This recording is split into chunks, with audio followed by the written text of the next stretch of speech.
സുഹൃത്തെ, ലൈഫ് സ്റ്റക്കായി പോകുന്ന ഒരുപാട് സിറ്റുവേഷൻസ് നമ്മൾ പറഞ്ഞു കഴിഞ്ഞു. ഇനി ഏറ്റവും പ്രധാനപ്പെട്ട ഒരു കാര്യമാണ് ഞാൻ പറയാൻ പോകുന്നത്. അതാണ് അഡിക്ഷൻസ്. അഡിക്ഷൻസ് എന്ന് പറയുമ്പോൾ നമ്മൾ വിചാരിക്കും സിഗരറ്റ്, മദ്യപാനം ഇതൊക്കെയാണെന്ന്. പക്ഷേ ഇതൊന്നും അല്ല. നിങ്ങളുടെ ഓവർ തോട്ട്സ് ഒരു അഡിക്ഷനാണ്. ആളുകളോടുള്ള അറ്റാച്ച്മെൻറ്റ് ഇഷ്യൂ ഒരു അഡിക്ഷനാണ്. സബ്സ്റ്റൻസ് അഡിക്ഷൻസ് പോലെ തന്നെ നിങ്ങളെ ബാധിക്കുന്ന, നിങ്ങളെ സ്റ്റക്കാക്കുന്ന മറ്റൊരു പ്രശ്നമാണ് മൈൻഡിനെ എങ്ങനെ കെയർലെസ് ആക്കിയിട്ട് വെറുതെ വിടുന്ന അഡിക്ഷൻസ്. അതെങ്ങനെയാണ് നിങ്ങളെ ബാധിക്കുന്നത് എന്ന് ഞാൻ പറയാം. നിങ്ങൾക്കിപ്പോൾ ഒരു വ്യക്തിയായിട്ട് ഓവർ അറ്റാച്ച്മെൻറ്റ് വരികയാണെന്ന് വിചാരിക്കാം. അത് ഫ്രണ്ട്ഷിപ്പ് ആവാം, ലവ് ആയിരിക്കാം, സിബ്ലിങ്സ് ആയിരിക്കാം. നിങ്ങൾക്ക് ഇങ്ങോട്ട് യാതൊരുവിധ കമ്മിറ്റ്മെൻറ്റും ഇല്ലാത്ത ഒരാൾക്കായിരിക്കാം നിങ്ങൾ ചിലപ്പോൾ അങ്ങോട്ട് നിങ്ങളുടെ മുഴുവൻ എനർജിയും കൊടുത്തുകൊണ്ട് സ്നേഹിക്കുന്നത്, അവരുടെ പിറകെ തന്നെ നടക്കുന്നത്. അപ്പോൾ അവിടെ നമ്മൾ വിചാരിക്കുന്നത് ഇതൊരു അൺകണ്ടീഷണൽ ലവ് ആണെന്നോ. പക്ഷേ ഇതങ്ങനെയല്ല. ഇതൊരു തരം അഡിക്ഷനാണ്. നമ്മളുടെ ലക്ഷ്യങ്ങൾക്ക് സ്ട്രെങ്ത് ഇല്ലാത്തത് കൊണ്ട് നമ്മളുടെ മൈൻഡ് കണ്ടെത്തുന്ന ഒരു തരം ട്രിക്കാണിത്. നമുക്ക് ജനറലൈസ് ചെയ്ത് എല്ലാവരും ഇങ്ങനെ പറയാൻ പറ്റില്ല. പക്ഷേ കൂടുതൽ ആൾക്കാരും ഒരു ഇല്യൂഷനിൽ ഇങ്ങനെ കുടുങ്ങിപ്പോവാണ്, സ്റ്റക്കായി പോവാണ്. അപ്പോൾ നിങ്ങൾക്ക് കാര്യം മനസ്സിലായല്ലോ. നിങ്ങൾ എവിടെയെങ്കിലും ഓവർ അറ്റാച്ച്മെൻ്റ് ആയിട്ട് കിടക്കുകയാണെങ്കിൽ അതൊന്ന് ചെക്ക് ചെയ്യണം. ചിലപ്പോൾ നിങ്ങൾ ഒരു ഇല്യൂഷനിൽ കുടുങ്ങിക്കിടക്കായിരിക്കാം. ആ കുടുങ്ങിക്കിടക്കുന്ന അവസ്ഥ നിങ്ങളെ പുതിയ കാര്യങ്ങളിലേക്കൊന്നും ഇറക്കാൻ സമ്മതിക്കില്ല. ഇതേപോലെ വേറൊരു അഡിക്ഷൻ ഉണ്ട്. അതാണ് ഓവർ തോട്ട്സ്. ഓവർ തോട്ട്സ് എന്ന് പറഞ്ഞാൽ നടക്കാൻ പോകുന്ന ബാഡ് ഇൻസിഡൻറ്റുകളും ഇതിനു മുമ്പ് നടന്നു പോയിട്ടുള്ള എന്തൊക്കെയോ പല പ്രശ്നങ്ങളും 24 മണിക്കൂർ ഇങ്ങനെ കമ്പയർ ചെയ്തുകൊണ്ടിരിക്കുക.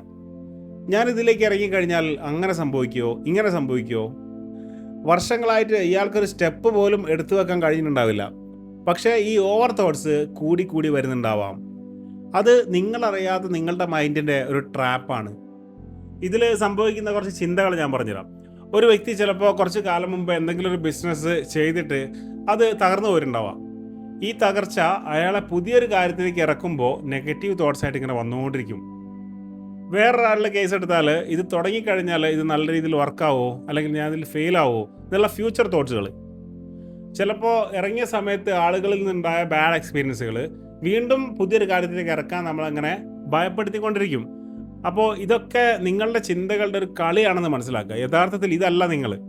പ്രസന്റ് ടെൻസിലുള്ള നിങ്ങളെന്ന് പറഞ്ഞാൽ ഇന്ന് പുതിയൊരാളാണ്, അന്നത്തെ ആളെ അല്ല. അതേപോലെ തന്നെ ഫ്യൂച്ചർ ആലോചിച്ച് ടെൻഷൻ അടിച്ചിരുന്നു കഴിഞ്ഞാൽ നിങ്ങളുടെ അതേ ഐഡിയ വേറെ ആളുകൾ വർക്കൗട്ട് ചെയ്യുന്നുണ്ടാവും. അപ്പോൾ ഇങ്ങനെയുള്ള പ്രശ്നങ്ങൾ നിങ്ങൾക്കുണ്ടോ എന്നുള്ളത് ഒന്ന് ചെക്ക് ചെയ്യണം സുഹൃത്തെ. അത് നിങ്ങളുടെ ലൈഫിൽ സ്റ്റക്കാക്കിയേക്കാം. ഇനി അധികം ആരും ശ്രദ്ധിക്കാത്ത ഒരു അഡിക്ഷൻ കൂടെ ഉണ്ട്. അത് നിങ്ങൾ ഇറങ്ങുന്ന ഫീൽഡുമായിട്ട് ഒരു ബന്ധമില്ലാത്ത ആളുകളുടെ അഭിപ്രായങ്ങളാണ്. അയാൾക്ക് അതിനെപ്പറ്റി ഒന്നും അറിയണ്ടാവില്ല. പക്ഷെ അയാൾ പറയും അതിലേക്ക് ഇറങ്ങിക്കഴിഞ്ഞാൽ ഇങ്ങനൊരു പ്രശ്നമുണ്ട്, അങ്ങനെ ഒരു പ്രശ്നമുണ്ട്. ഇതിങ്ങനെ പറഞ്ഞ് നിങ്ങളെ മടുപ്പിക്കും. അത് നിങ്ങളറിയാതെ നിങ്ങളുടെ ബ്രെയിൻ കോപ്പി ചെയ്യും. അയാൾ പറയുന്നത് ശരിയാണെന്ന് നിങ്ങളറിയാതെ നിങ്ങൾ വിശ്വസിക്കും. ആ ടോക്കുകൾ നിങ്ങളറിയാതെ നിങ്ങളുടെ ലൈഫിനെ സ്റ്റക്കാക്കി നിർത്തും. ആലോചിച്ച് നോക്കിയാൽ മതി. ചിലപ്പോൾ നിങ്ങളുടെ പാർട്ട്ണർ നിങ്ങളുടെ ആഗ്രഹത്തെ സപ്പോർട്ട് ചെയ്യുന്നില്ലെങ്കിൽ അയാൾ 1-2 നെഗറ്റീവ് കാര്യങ്ങൾ പറഞ്ഞാൽ നിങ്ങളും അവിടെ ഇനി അതൊരിക്കലും നിങ്ങളിൽ നിന്ന് വരാത്ത രീതിയിൽ സ്റ്റക്കായി നിന്നേക്കാം. ശരിക്കും പറഞ്ഞാൽ നിങ്ങളുടെ വിഷൻസ് മറ്റൊരാളുമായിട്ട് ഡിസ്കസ് ചെയ്യുന്നതിൽ ഒരർത്ഥവുമില്ല.